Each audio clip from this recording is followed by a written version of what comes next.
Рибарот и лисицата. На крајот од шумата имало куќичка во која живееле баба и дедо. Еден ден, дедото отишол да лови риби. Уловил многу риби, ги ставил во кош и тргнал да си оди дома. Одејќи по патот, видел лисица свиткана во клопче.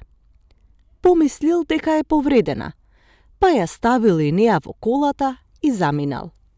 Бабо, бабо, ме си погача, нагости ме, ти носа многу риби и една лисица. Излегла бабата и што да види? Во кошот немало ниту една риба, ниту пак во колата можела да ја види лисицата, па рекла: Ех, дедо, нели гледаш дека кошот е празен? Нема ниту риби, ниту лисица. Погледнал дедото, а дури тогаш сватил дека лисицата го измамила и му ги зела сите риби. А лисицата пак ги собрала една по една сите риби што самата ги фрлила на патот, па ги однела во својата куќарка. Ги нанижала на конец и ги закачила на таванот да се исушат.